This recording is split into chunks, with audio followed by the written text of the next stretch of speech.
जय श्री राम। सरस्वती नमस्तुभ्यं वरदे कामरूपिणीं विद्यारंभं करिष्यामि सिद्धिर्भवतु मे सदा। ओम महासरस्वती नमः। गुरु ब्रह्मा गुरु विष्णु गुरुदेव महेश्वर गुरु साक्षात परब्रह्म तस्मै श्री गुरुवे नमः। मैं अंग्रेजी शिक्षण की क्लासेस अपने उन तमाम गुरुवरों को समर्पित कर रहा हूं।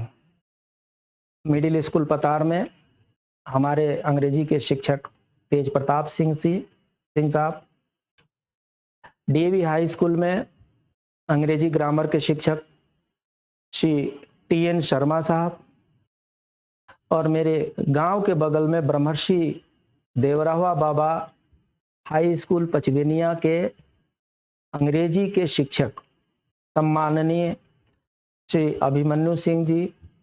इन सब के आशीर्वाद से ही मैं अंग्रेजी ग्रामर सीख पाया, और मैं इस मंच से भी उन सबका धन्यवाद ज्ञापित करना चाहता हूं, और ये बताना चाहता हूं कि अगर मेरा एयरफोर्स में सिलेक्शन हुआ तो इन सभी गुरुवरों का उसमें पूर्णतः हाथ है।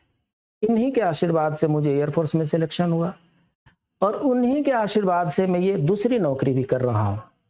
बीच में भी जो एग्जाम होते हैं सब में हम क्वालिफाई करते गए।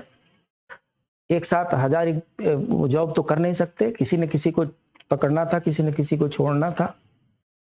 तो एयरफोर्स छोड़ने के बाद से हम अभी जहां पर कार्यरत हैं उसमें हमारे पास होने में, हमारे मेरिट लिस्ट लाने में इंग्लिश की अहम भूमिका रही है, और उसके लिए मैं अपने सभी जिनका मैंने नाम लिया इन गुरुवरों का मैं तहे दिल से शुक्रिया अदा करता हूं, इनका मैं कृतज्ञता ज्ञापित करता हूं। साथ ही साथ जितने हमने बुक्स पढ़े ग्रामर के, उन सब के जो राइटर हैं उनका भी मैं कृतज्ञता ज्ञापित करता हूं। अपने गुरुवरों के चरणों में शीश झुकाते हुए उनकी कृतज्ञता ज्ञापित करते हुए ग्रामर की क्लास हम प्रारंभ करते हैं। हम ऐसा इसलिए बता रहे हैं क्योंकि किसी भी चीज को सीखने के लिए अच्छे गुरु की हमेशा आवश्यकता होती है। गुरु की कोई उम्र नहीं होती, गुरु की कोई जाति नहीं होती, गुरु की कोई धर्म नहीं होता। गुरु तो सिर्फ गुरु होता है, और गुरु के लिए ताउम्र मन में सम्मान बना रहता है। अगर आप गुरु के प्रति सम्मान बना के रखते हैं, अपने से श्रेष्ठ सभी लोगों का आप आदर सम्मान करते हैं, तो विश्वास कीजिए बृहस्पति देव आपसे प्रसन्न हो जाएंगे और आपके काम आसान हो जाएंगे। इसलिए अपने गुरु या गुरु जैसे दिखने वाले प्रत्येक पुरुष, जब मैं पुरुष कहता हूं तो इसमें स्त्री और पुरुष दोनों आते हैं, जितने भी गुरु जैसे गुरु सदृश लोग हैं उन सबका आशीर्वाद लेना न भूलिए। चलिए व्याकरण प्रारंभ करते हैं। तो जैसा कि मैंने पहले ही बताया था, मैं इंग्लिश ग्रामर पढ़ाऊंगा हिंदी व्याकरण से होकर के चल करके। तो हिंदी व्याकरण को पढ़ने वाले जानते हैं कि हिंदी व्याकरण को 3 भागों में बांट करके पढ़ा जाता है। ग्रामर का मतलब होता है सिस्टमेटिक स्टडी। अगर सिस्टमेटिक स्टडी नहीं करेंगे तो ग्रामर सीख ही नहीं पाएंगे। हमें सिस्टमेटिक स्टडी करना है, जंप करके हम नहीं पढ़ेंगे। एक एक करके first step, second step, third step ऐसे करके हम पढ़ेंगे। तो ग्रामर को पढ़ने के लिए हम 3 भागों में बांटते हैं। पहला क्या होता है? वर्ण विचार, दूसरा शब्द विचार, और तीसरा वाक्य विचार। वर्ण विचार मीन्स अल्फाबेट्स, क ख ग घ अ आ इ ई। इसके बारे में जब हम अध्ययन करते हैं उसको वर्ण विचार कहते हैं। इन वर्णों से, चाहे वो स्वर हो चाहे व्यंजन हो, इन वर्णों के सार्थक मेल को शब्द कहते हैं। तो जब वर्ण हम सीख लेते हैं, आप एमए क्लास में आप एडमिशन लीजिए किसी लिटरेचर में, वर्ण विचार पे आपको 2 बुक मिल जाएंगे। एक नहीं, 2 बुक आपको पढ़ने पड़ेंगे। वर्ण विचार पे इतने मोटे मोटे बुक मिल जाएंगे। सीखने के व्यू से हम 1 पेज 2 पेज में सीख रहे हैं। तो वर्ण विचार हम पढ़ ले, जब सीख लेंगे कि अल्फाबेट्स कौन होते हैं, क ख ग घ क्या होता है, स्पर्श व्यंजन किसे कहते हैं, स्वर किसे कहते हैं, व्यंजन किसे कहते हैं, दीर्घ स्वर किसे कहते हैं, हर्ष स्वर किसे कहते हैं, ये सब वर्ण विचार में आता है। जब हम वर्ण सीख लेते हैं तो सार्थक वर्णों के इस मेल को शब्द कहते हैं। अब इन वर्णों के मेल से जो शब्द जो सार्थक जो ध्वनि बनती है उसको शब्द कहते हैं। तो शब्द कौन कौन प्रकार के होते हैं, किस प्रकार के होते हैं, कैसे कैसे होते हैं, ये शब्द विचार हम सीखते हैं। शब्द विचार अपने आप में एक महाकाव्य है, बहुत बड़ा अध्ययन का क्षेत्र है। हम कोशिश करेंगे कम से कम छोटे छोटे तरीके से सीखें। तो वर्ण विचार सीखते हैं, उसके बाद से शब्द विचार सीखते हैं और तब जाकर के वाक्य विचार सीखते हैं। ये वाक्य ही अंतिम सेंटेंस है, ये वाक्य ही फाइनल रिजल्ट है जिसको हमें सीखना है।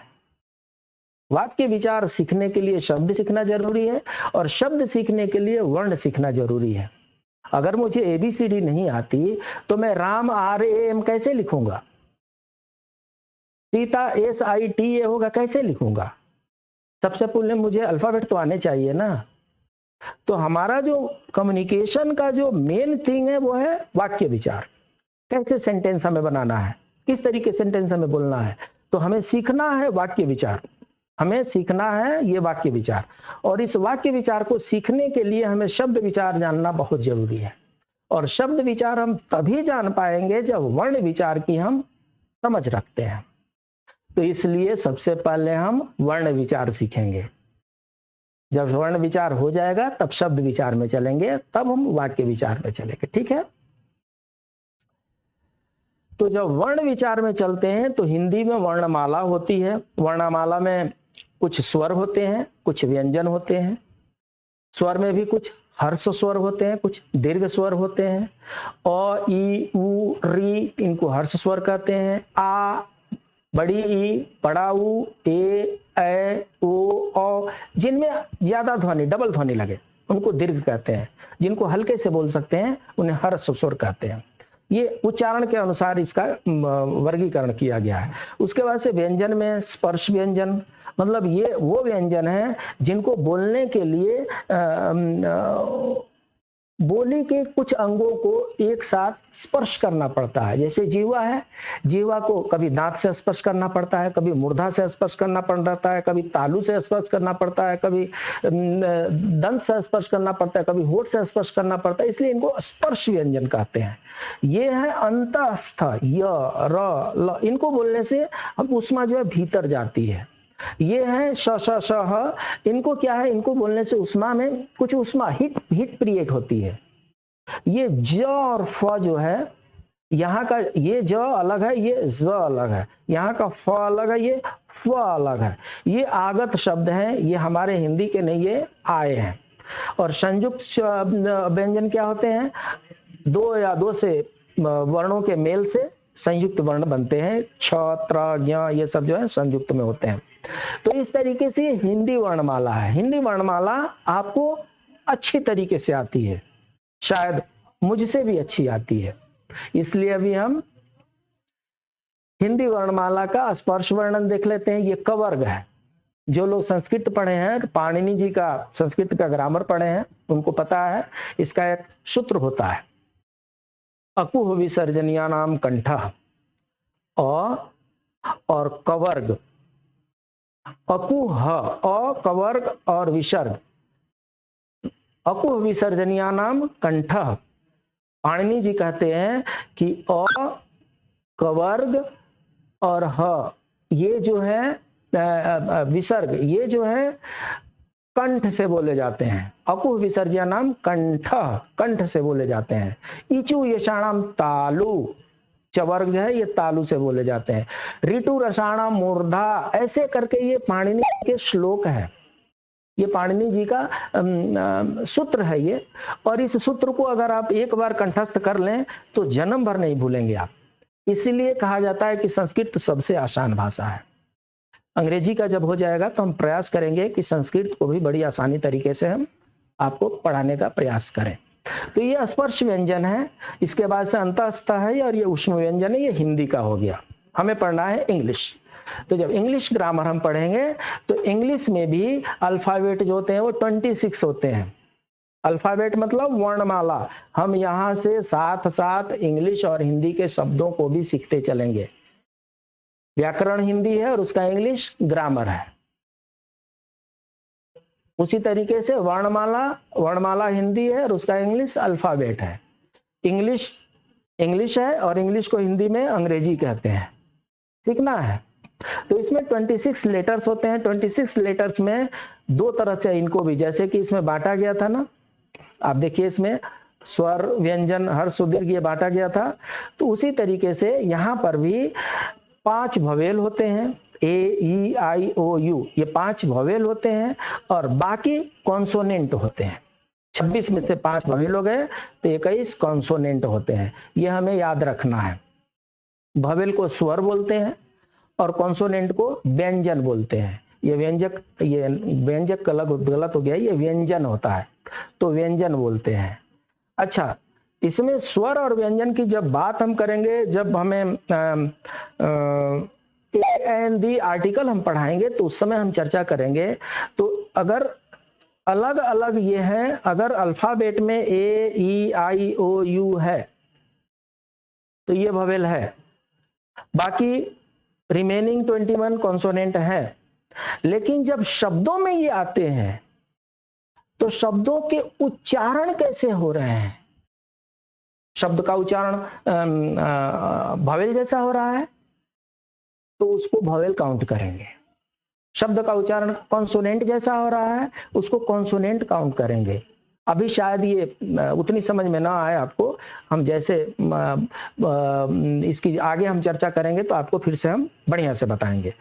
तो इस तरीके से ये जो है इंग्लिश के अल्फाबेट हैं, सिर्फ 26 होते हैं।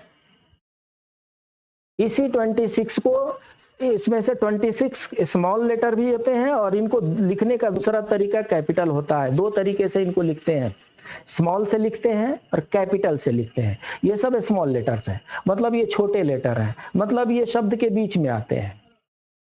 वाक्य से पहले हमेशा कैपिटल लेटर आएगा।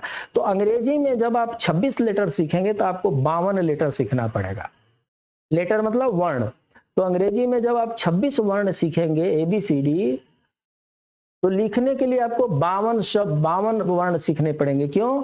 क्योंकि उनका स्मॉल लेटर ये स्मॉल ए स्मॉल दूसरे तरीके से, ये देखिए ये ए स्मॉल इस तरीके से लिखा जाता है और ए कैपिटल इस तरीके से लिखा जाता है। ये आर कैपिटल इस तरीके से लिखा जाता है और ये आर स्मॉल इस तरीके से लिखा जाता है। ये जी कैपिटल इस तरीके से लिखा जाता है और ये जी स्मॉल इस तरीके से। मतलब दोनों के लिखने के तरीके अलग हैं। तो चूंकि लिखने के तरीके अलग हैं और हमें तो सीखना है, इसलिए प्रैक्टिकली हमें लिखने के लिए इन 26 लेटर्स को 52 तरीके से 52 लिखना पड़ता है। 26 स्मॉल लिखते हैं और 26 कैपिटल लिखते हैं। कोई कंफ्यूजन नहीं, होते 26 लेटर ही हैं। लिखते समय अंग्रेजी का ऐसा स्वरूप है, हिंदी जैसा नहीं है।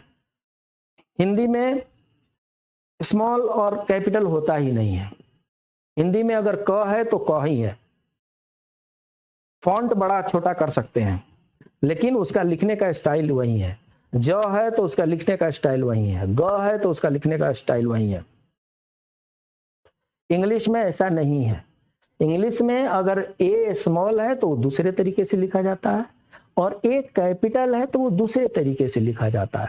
मुझे पूरी उम्मीद है कि मेरे जितने भी व्यूअर हैं वो कम से कम स्मॉल ABCD और कैपिटल ABCD तो जानते ही हैं। अगर नहीं जानते हैं तो प्लीज स्मॉल और कैपिटल ABCD का प्रैक्टिस कर लीजिए।